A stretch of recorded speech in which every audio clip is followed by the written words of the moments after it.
আজকে শুরু করছি দশম শ্রেণী ওয়েস্ট বেঙ্গল বোর্ড গণিতের 15 নম্বর অধ্যায়ের বৃত্তের স্পর্শক সংক্রান্ত উপপাদ্য। উপপাদ্য 40, পেজ নাম্বার 208। তো এই স্পর্শক সংক্রান্ত উপপাদ্য করতে গেলে আগে আমাকে জানতে হবে যে স্পর্শক কাকে বলে, বুঝতে হবে। স্পর্শক কাকে বলে না,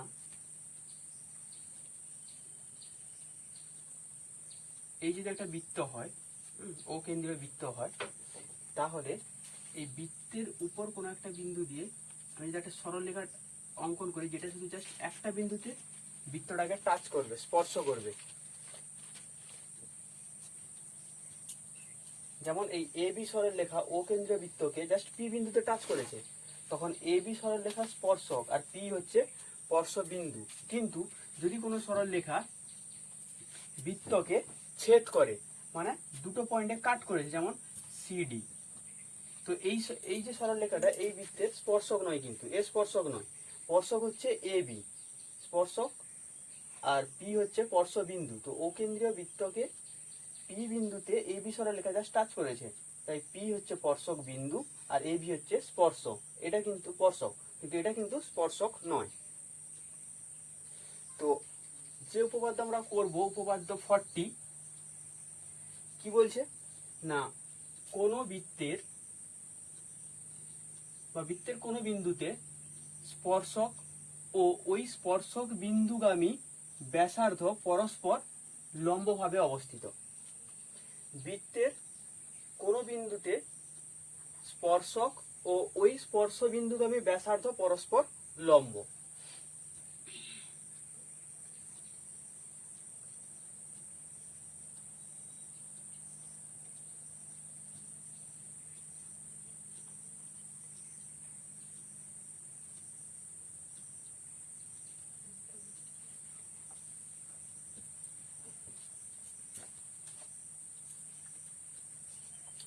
তো এখানে আমি জাস্ট উপপাদ্যটা বুঝিয়ে দিচ্ছি ভালো করে।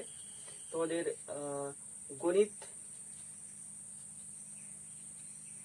গণিত প্রকাশ বইতে দেখবে 208 নম্বর পেজে 40 নম্বর উপপাদ্য, ওখানে ভালোভাবে লেখা আছে। তো আমি এতটা লিখে করছি না, টাইম ওয়েস্ট হয়ে বলে, আর বোর্ডেও ধরবে না, আমাকে আবার মুছে আবার করতে হবে, তাই আমি জাস্ট ভালো করে বুঝিয়ে দিচ্ছি। ওখানে দেখো ভাগ করা আছে, প্রদত্ত, প্রমাণ করতে হবে, যে অঙ্কন আর প্রমাণ। এখানে আমি প্রতিটা ভাগ বলছি আর এক্সপ্লেন করছি। আচ্ছা, প্রদত্ত কিনা, প্রদত্ত বলতে যে কোশ্চেনটা দেওয়া আছে সেটাকে এই নাম দিয়ে লিখে নেওয়া। মানে এখানে বলেছে বৃত্তের কোন বিন্দুতে স্পর্শক ও ওই স্পর্শ বিন্দুগামী ব্যাসার্ধ পরস্পর লম্বভাবে অবস্থিত। তো এখানে আমি কি না, ও কেন্দ্রীয় বৃত্ত নিয়েছি, আর স্পর্শ বিন্দু হচ্ছে কি পি স্পর্শ বিন্দু নিয়েছি, যেখানে এ বি হচ্ছে স্পর্শক। তাহলে পদত্বে কি লিখবো না, ও কেন্দ্রীয় বৃত্তের পি বিন্দু, ও কেন্দ্রীয় বৃত্তের পি বিন্দুতে এ বি স্পর্শক। কি না, ও কেন্দ্রীয় বৃত্তের পি বিন্দুতে এ বি স্পর্শক, এবং ওপি, ওপি হচ্ছে কি না স্পর্শ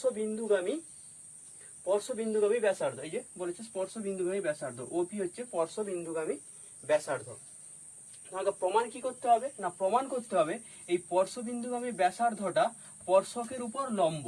তার মানে আমাকে প্রমাণ করতে হবে কি, প্রমাণ করতে হবে ওপি লম্ব এ বি, এটা প্রমাণ করতে হবে, ওপি লম্ব এ বি। তো তাহলে পদত্বতে কি লিখবো না, ও কেন্দ্রীয় বৃত্তের পি বিন্দুতে এ বি স্পর্শক, আর ওপি হচ্ছে স্পর্শ বিন্দুগামী ব্যাসার্ধ। তারপর স্ট্যান্ডার্ড কি আসবে না, প্রমাণ করতে হবে কি না, ওপি লম্ব এ বি, বা ওপি পারপেন্ডিকুলার টু এ বি। তারপরের পয়েন্ট যেটা হচ্ছে অঙ্কন, আমি অঙ্কন করব। অঙ্কন কি করছি না, এ বি, এই এ বি স্পর্শকের উপর পি বিন্দু ব্যতীত যে কোনো একটা বিন্দু নিয়ে নিচ্ছি, সাপোজ কিউ, দিয়ে কি করছি না, ও কিউ যুক্ত করে দিচ্ছি। এ বি স্পর্শকের উপর পি বাদ দিয়ে যে কোনো একটা বিন্দু নিচ্ছি, সাপোজ কিউ, দিয়ে কি করছি না, ও কিউ যুক্ত করলাম। এটা কি না অঙ্কন।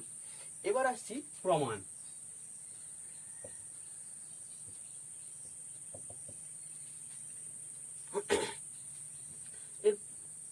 উপপাদ্যের প্রমাণ খুব জটিল নয়, খুব সোজা।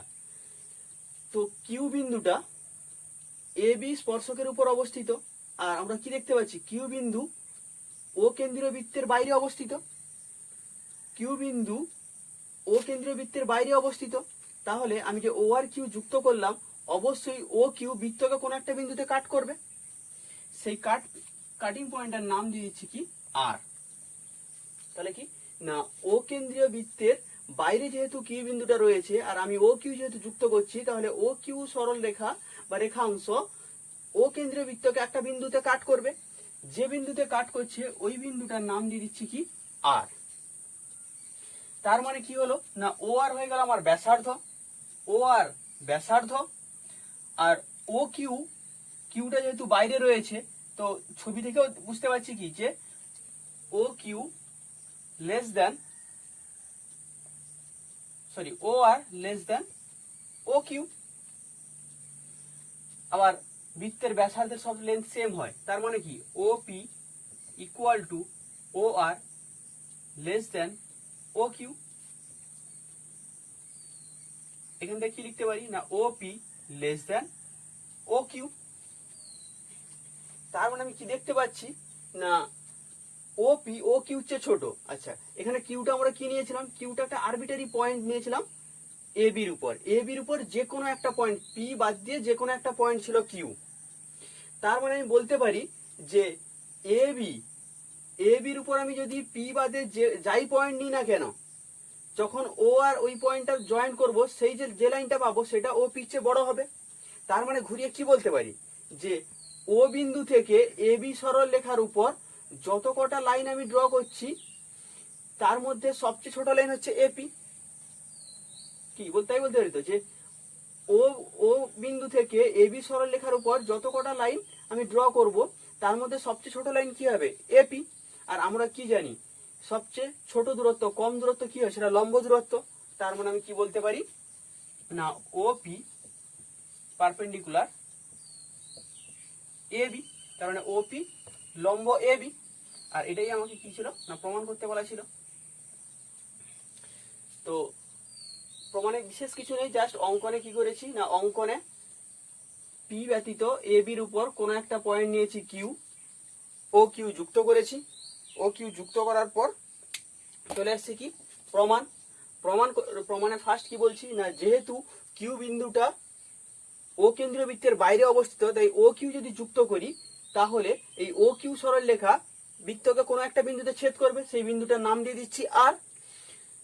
তাহলে এখান থেকে কি পাচ্ছি না, ও আর এই ব্যাসার্ধ ও কিউ চেয়ে ছোট হবে। আবার ও আর ইকুয়াল টু ও পি, তার মানে ও P less than O Q. কিউটা কি ছিল, কিউটা যে কোনো একটা পয়েন্ট ছিল এ বি সরলরেখার উপর। তার মানে সেখান থেকে কি বলতে পারি যে না, ও বিন্দু থেকে এ বি সরলরেখার উপর যত কটা লাইন আমি ড্র করব, তার মধ্যে সবচেয়ে কম কম দৈর্ঘ্যের লাইন হবে কি, এপি। তো এটা তাহলে কি হয়েছে না, সবচেয়ে কম দূরত্বের একটা বিন্দু থেকে একটা লাইনের উপর সবচেয়ে কম দূরত্বের যে লাইনটা ড্র করা যায়, সেটা কি হয়, সবসময় লম্ব দূরত্ব হয়, লম্ব হয়। তার মানে ওপি লম্ব এ বি। এটাই ছিল প্রমাণ। আমরা কি করলাম না, প্রয়োগ 40, যে প্রয়োগটা উপপাদ্য 40 যে করেছি, তার উপর বেস করে আমাদের প্রয়োগ রয়েছে। উপপাদ্যটা কি করেছি না, বৃত্তের কোনো স্পর্শক ও তার স্পর্শবিন্দুগামী ব্যাসার্ধ, কোন স্পর্শক ও স্পর্শবিন্দুগামী ব্যাসার্ধ পরস্পর লম্ব। এখানে তার উপর বেশ করে একটা প্রয়োগ সলভ করবো। কি বলছে, প্রয়োগ 1, বইয়ের প্রয়োগ 1, কোন বৃত্তের যে কোনো ব্যাসার্ধের প্রান্তবিন্দু দিয়ে ব্যাসার্ধের উপর অঙ্কিত লম্ব সরলরেখা ওই বৃত্তের ওই প্রান্তবিন্দুতে স্পর্শক হবে। কি বলছে না, কোন বৃত্তের কোন ব্যাসার্ধের প্রান্তবিন্দু দিয়ে ওই ব্যাসার্ধের উপর যদি আমি লম্ব সরলরেখা অঙ্কন করি, তাহলে ওই যে লম্বটা অঙ্কন করলাম, ওই লম্বটা ওই প্রান্তবিন্দুতে স্পর্শক হবে।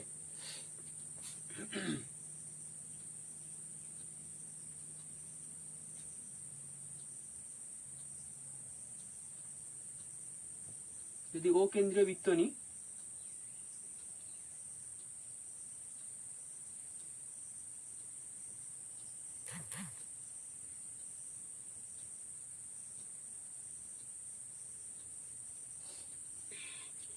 পদার্থ ওই যেটা কোশ্চেনে দেওয়া থাকে ওটাকে আমি যে ছবিটা আঁকলাম তার নাম দিয়ে সাজিয়ে লেখা। তাহলে পদার্থে কি লিখবো না অকেন্দ্রীয় বৃত্তের কোন বৃত্ত, এখানে কি হলো অকেন্দ্রীয় বৃত্তের যে কোনো ব্যাসার্ধ, মানে এখানে ব্যাসার্ধ ওপি, অকেন্দ্রীয় বৃত্তের ওপি ব্যাসার্ধের উপর পি বিন্দুতে অঙ্কিত লম্ব এবি। পদার্থ এটাই লিখবো, জাস্ট নামগুলো অ্যাড করব। অকেন্দ্রীয় বৃত্তের ওপি ব্যাসার্ধের প্রান্তবিন্দু পি এর উপর প্রান্তবিন্দু পি দিয়ে ওপির উপর অঙ্কিত লম্ব সরলরেখা হলো এবি। জাস্ট এর সঙ্গে মিলিয়ে জাস্ট নামটা অ্যাড করে লিখলেই সেটা প্রদত্ত হয়ে গেল। প্রমাণ করতে কি হবে না, প্রমাণ করতে হবে আমি যে এই ওপি ব্যাসার্ধের উপর এবি লম্ব অঙ্কন করলাম, ওপি ব্যাসার্ধের উপর এবি লম্ব অঙ্কন করলাম, এই লম্বটা আর কিছু নয়, অ্যাকচুয়ালি পি বিন্দুতে স্পর্শক। এটাই প্রমাণ করতে হবে। প্রমাণ করতে হবে এবি হলো স্পর্শক। আমাকে প্রমাণ করতে হবে এবি হলো স্পর্শক। তো প্রমাণ করার জন্য আমরা কি করছি, এটা অ্যাকচুয়ালি কোয়াড্রেটিক মেথডে প্রমাণ করছি। আমি ভেবে নিচ্ছি যে এবি স্পর্শক নয়। এবি যেহেতু স্পর্শক নয় তাহলে আমি পি বিন্দুতে একটা স্পর্শক ড্র করতে পারবো। আমি ধরে নিচ্ছি, ফার্স্টেই ধরে নিচ্ছি যে যদি সম্ভব হয় এবি স্পর্শক নয়, তার মানে আমি পি বিন্দুতে একটা স্পর্শক ড্র করতে পারবো। আমি ধরছি পি বিন্দুতে স্পর্শক হচ্ছে কি সিডি। আমি ধরে নিচ্ছি সিডি হচ্ছে পি বিন্দুতে স্পর্শক। অকেন্দ্রীয় বৃত্তের পি বিন্দুতে সিডি হচ্ছে স্পর্শক। একটু আগে আমরা উপপাদ্য কি করেছি না, যদি পি বিন্দুতে সিডি স্পর্শক হয় আর তাহলে ওপি লম্ব সিডি হবে, একটু আগে উপপাদ্য করেছি। তার মানে আমি কি বলতে পারি না ওপি লম্ব সিডি, ওপি লম্ব যদি সিডি হয় তাহলে অ্যাঙ্গেল ও পিডি কি হবে 90 ডিগ্রি, তাই না? অ্যাঙ্গেল ওপিডি এই কোণটা কি হয়ে গেল 90 ডিগ্রি। আবার আমি যখন পদার্থতেই বলে দিয়েছি কি না ওপির উপর এবি হচ্ছে লম্ব, তার মানে এই অ্যাঙ্গেলটাও 90 ডিগ্রি হবে, ও পি বি ও 90 ডিগ্রি হবে। তাহলে একবার দেখতে পাচ্ছি ওপিডি 90 ডিগ্রি, একবার দেখতে পাচ্ছি ওপিডি 90 ডিগ্রি, আবার দেখতে পাচ্ছি ওপিবিও 90 ডিগ্রি। তার মানে এটা কখন সম্ভব, যদি এবি ও সিডি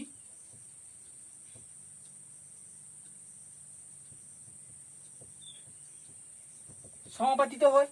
তার মানে কি এবি আর সিডি দুটোই একই সরল রেখা, একটা আরেকটার উপর কোইনসাইড করছে।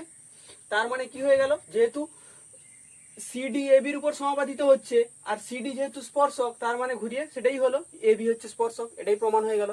তো এখানে প্রয়োগ, আর এটা প্রয়োগ 1। প্রয়োগ 2 রয়েছে, প্রমাণ করি যে বৃত্তের উপর অবস্থিত কোন বিন্দুতে একটি মাত্র স্পর্শ অঙ্কন করা যায়। সেই একই রকম ভাবে প্রুফ, জাস্ট ল্যাঙ্গুয়েজ বললেই হবে। প্রয়োগ 3 ও সেই একই রকম।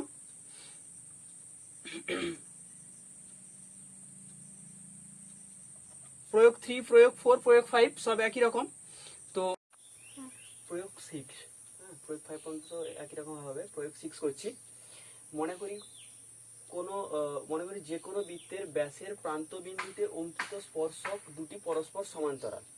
তো ফার্স্ট এটা বৃত্ত অঙ্কন করে নিই।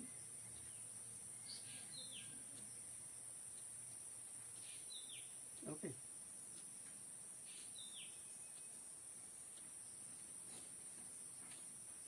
যার কেন্দ্র হচ্ছে ও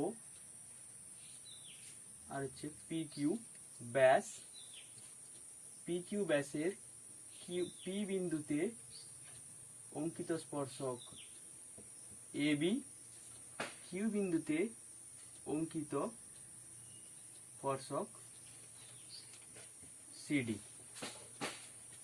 এটাই পদার্থতে এটাই লিখবো, যেটা ড্র করলাম ওটাই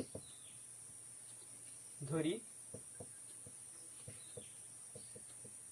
ও কেন্দ্রীয় ধরি ও কেন্দ্রীয় বৃত্তের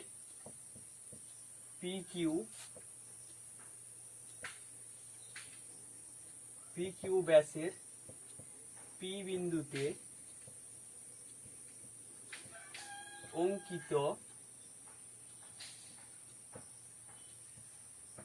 স্পর্শক AB এবং কিউ বিন্দুতে অঙ্কিত স্পর্শক CD। এটা হলো প্রদত্ত। প্রমাণ কি করতে হবে না, প্রমাণ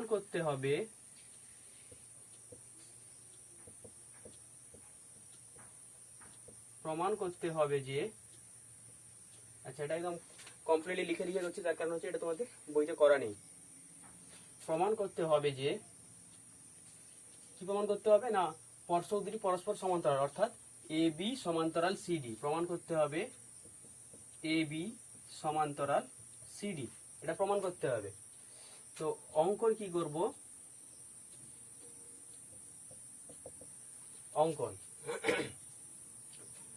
অঙ্কন কি করছি না,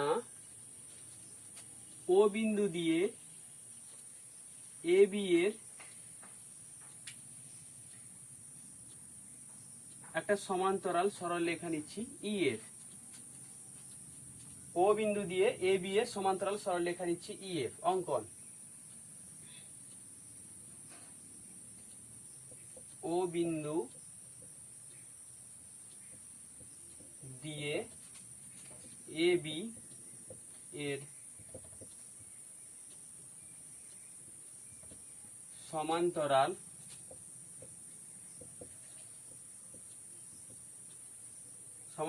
সরল রেখা EF অঙ্কন করলাম।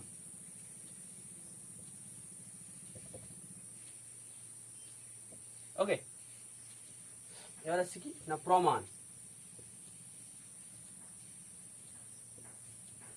প্রমাণ কি করব,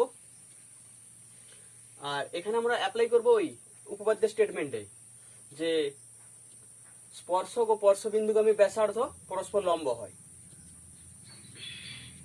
এখানে AB স্পর্শক P বিন্দুতে, আবার OP কি স্পর্শবিন্দুগামী ব্যাসার্ধ, তার মানে OP লম্ব AB, এটাই লিখব।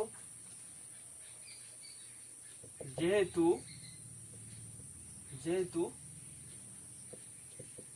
AB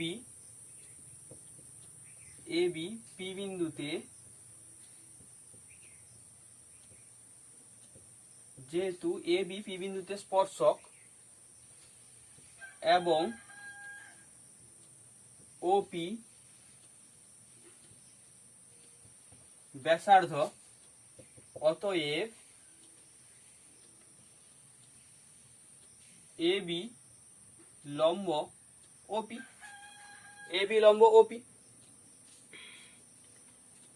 আবার AB প্যারালাল মানে সমান্তরাল EF, এই যে অঙ্কনে ধরে নিয়েছি সমান্তরাল, তার মানে OP EF এর উপরও লম্ব। অতএব যেহেতু AB সমান্তরাল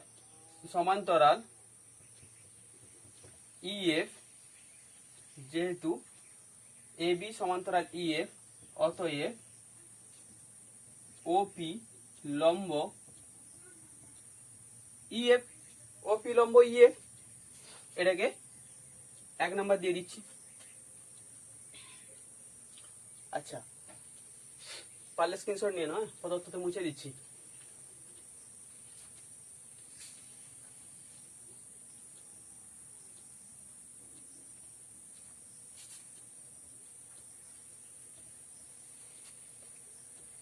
আচ্ছা,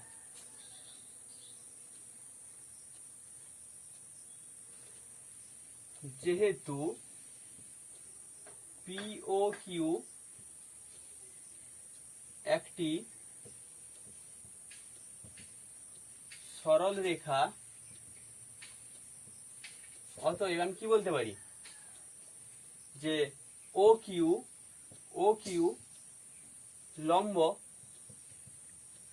ইএফ, আচ্ছা এটাকে 1 নম্বর না দিয়ে 1 নম্বর এটাকে দাও, কারণ এটাই ইউজ করবো।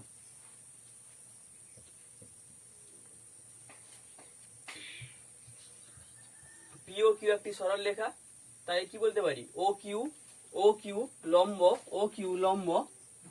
ইএফ, ও কিউ লম্ব ইএফ।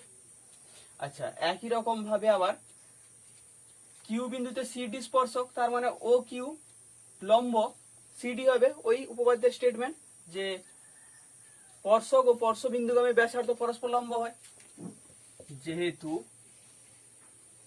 যেহেতু সিডি কিউ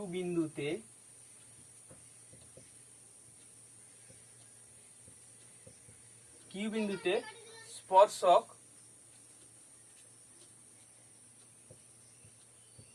এবং O Q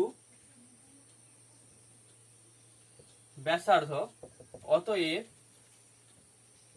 O Q perpendicular to CD, O Q লম্ব সিডি, এটা 2 নম্বর। 1 আর 2 থেকে কি বলতে পারি ও কিউ ইএফ এর উপরও পারপেন্ডিকুলার হচ্ছে, আবার ও কিউ সিডি এর উপরও পারপেন্ডিকুলার হচ্ছে। তার মানে আমি কি বলতে পারি ইএফ প্যারালাল টু সিডি, মানে ইএফ সমান্তরাল সিডি। 1 আর 2 থেকে কি বলতে পারি 1 2 থেকে পাই কি পাবো না ইএফ প্যারালাল সমান্তরাল সিডি। আমরা অঙ্কনে কি ধরে নিয়েছিলাম এ বি সমান্তরাল ইএফ, আবার ইএফ সমান্তরাল এ বি, এখানে ইএফ সমান্তরাল সিডি, এখানে ইএফ সমান্তরাল এ বি, অতএব এ বি সমান্তরাল সিডি। ইএফ সিডির সঙ্গে সমান্তরাল, আবার ইএফ এ বির সঙ্গে সমান্তরাল, তার মানে এ বি সিডির সঙ্গে সমান্তরাল। এটাই প্রমাণিত।